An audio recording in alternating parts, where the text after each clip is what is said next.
नचिकेता के द्वारा मांगे गए 3 वरों में से तीसरा वर है कि हे महात्मन यमराज,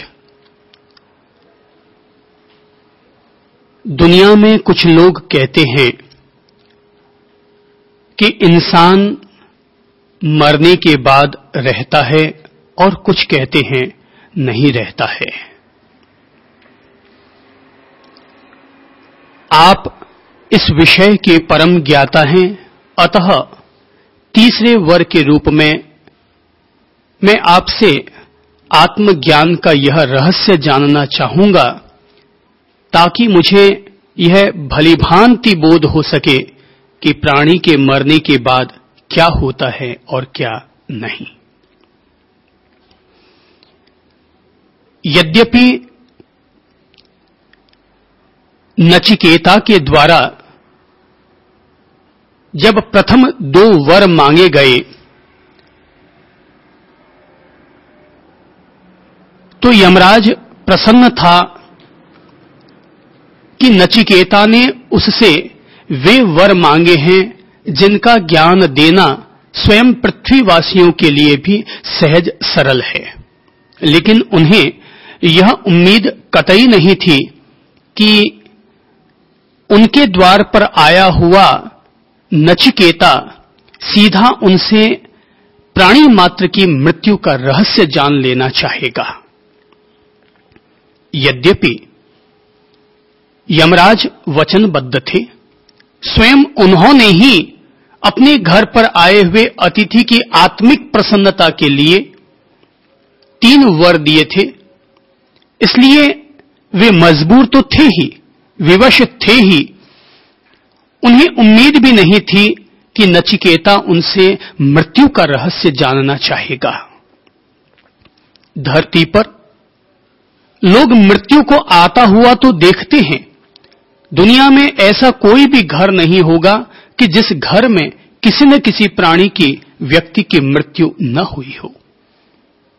यही वजह है कि किसी समय गौतमी नाम की महिला अपने पुत्र के मर जाने पर गांव-गांव वैद्य राजों के यहां धक्के खाती रही कि मेरे मर चुके पुत्र को कोई भी जीवित कर दे। लेकिन कोई भी व्यक्ति मरे हुए प्राणी को कैसे जीवित कर सकता है? किसी भी इंसान के लिए जीवित प्राणी को मारना तो मुमकिन होता है, लेकिन मर चुके प्राणी को जीवित करना यह प्रकृति के भी हाथ में नहीं है, स्वयं मृत्युदेव के भी हाथ में नहीं है। एक कसाई किसी भी जानवर की हत्या तो कर सकता है, वध तो कर सकता है, लेकिन उसे जीवन नहीं दे सकता। स्वयं यमराज भी किसी के प्राणों का हरण और अपहरण तो कर सकता है, लेकिन उसे जीवन दान नहीं दे सकता, क्योंकि दुनिया में ईश्वर पराशक्ति के रूप में पूजे जाते हैं। वे इसीलिए पूजे जाते हैं क्योंकि वे मृत्युदेव से भी ऊपर हैं। जो काम मृत्युदेव नहीं कर सकता, वह काम पराशक्ति संपन्न ईश्वरीय चेतना कर सकती है, क्योंकि वो मृत व्यक्ति को भी अमृत कर सकती है, अर्थात जीवित कर सकती है। गौतमी पागल बन गई थी कि कोई उसके पुत्र को जन्म दे दे। तब भटकते भटकते आखिर वह भगवान श्री बुद्ध की शरण में पहुंची और जाकर अनुरोध करने लगी, भंते आप मेरे पुत्र को पुनर्जीवन प्रदान करें। बुद्ध ने गौतमी की मनोदशा को देखा, समझा और उन्हें लगा कि अगर वे सीधे मुंह जवाब देंगे तो गौतमी के भीतर रहने वाली एक गहरी आध्यात्मिक संभावना समाप्त हो जाएगी। एक गहरी आध्यात्मिक संभावना की आत्महत्या हो जाएगी। तो बुद्ध ने गौतमी से प्यार से केवल इतना ही कहा कि निश्चित तौर पर मैं तुम्हारे पुत्र को पुनर्जन्म या पुनर्जीवन दे सकता हूं, लेकिन तुम्हें इसके लिए मेरा एक काम करना होगा। तुम ऐसे किसी घर में जाओ जहां पर किसी की भी मृत्यु न हुई हो, उस घर से जाकर के सरसों के 7 दाने मांग लाओ। मैं उन दानों को मंत्रित कर दूंगा, तुम्हारे पुत्र पर डाल दूंगा और तुम्हारा पुत्र जीवित हो जाएगा। गौतमी रवाना हो गए। सरसों के 7 दाने।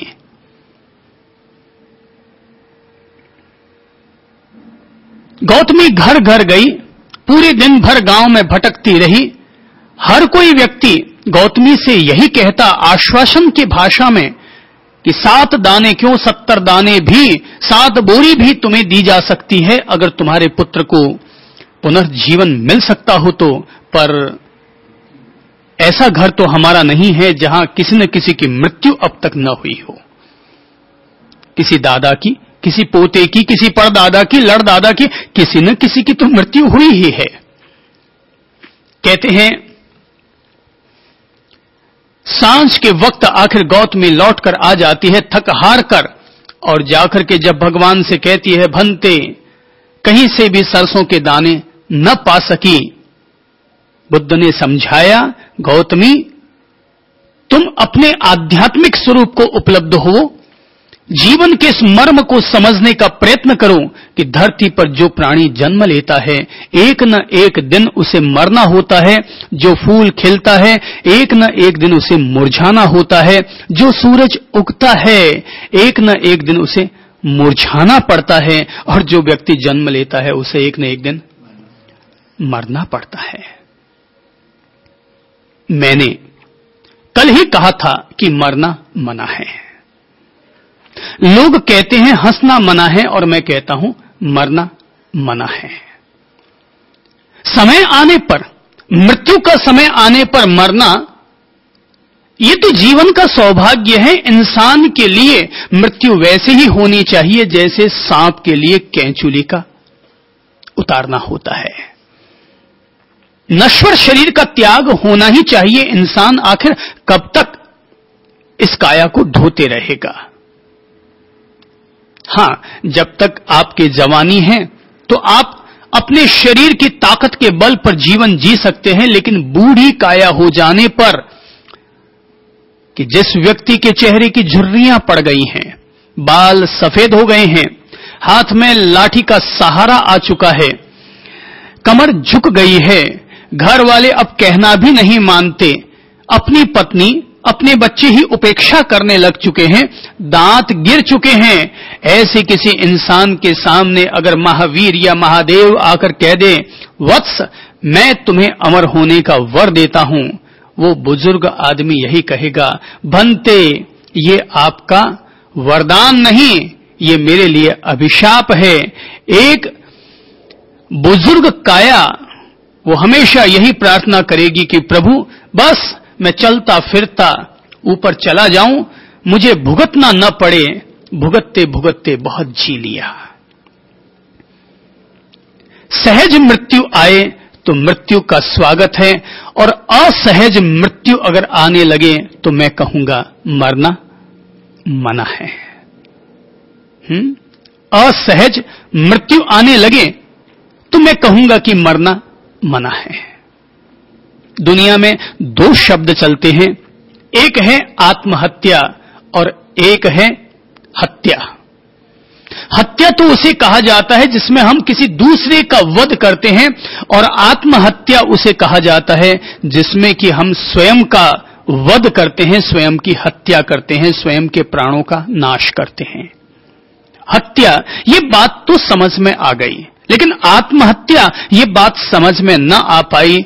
मैं नहीं जानता कि आत्महत्या शब्द क्यों प्रचलित हुआ, क्योंकि आत्मा की तो कभी हत्या हो ही नहीं सकती।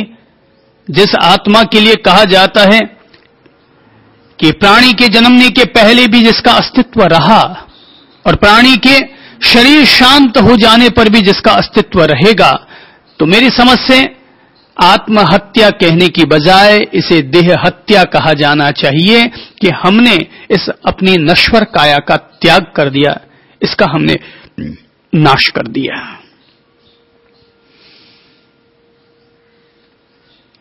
एक बात तय है कि दुनिया में प्रत्येक प्राणी को जाना पड़ता है, और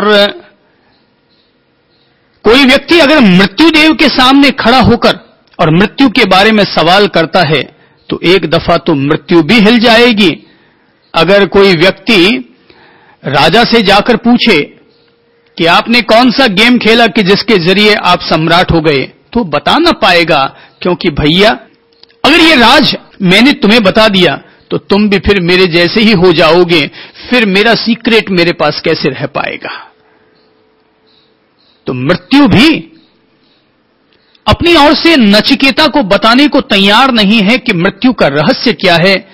व्यक्ति चला जाता है तो उसके बाद का रहस्य क्या होता है, मैं किस तरीके से, कौन सा वो जरिया है कि उस जरिए के द्वारा मैं किसी भी काया में से प्राणों का हरण कर लिया करता हूं।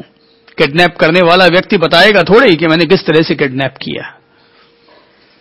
इसकी भी एक ट्रेनिंग है, इसका भी एक शिक्षण और प्रशिक्षण है। तो कोई व्यक्ति आ गया सीधे साधे और आते ही पूछ लिया कि भैया बताओ तो कि तुमने किडनैप कैसे किया, वो कैसे बताएगा। और मृत्युदेव से भी अगर कोई व्यक्ति पूछना चाहे कि साहब जरा बता दीजिए कि मृत्यु का रहस्य क्या है, वो नहीं बता पाएंगे, बताना नहीं चाहेंगे। पर सवाल यहां बताने का नहीं है, सवाल यहां पर विवशता का है, क्योंकि वर तो मृत्युदेव ने ही दिया है ना। नचिकेता ने वर मांगा नहीं है, वर मांगते तो यमराज टाल सकते थे, पर यमराज स्वयं वचनबद्ध है और वो स्वयं ही कह चुके हैं कि मैं तुम्हें 3 वर देता हूं, जो इच्छा है सो मांग लो।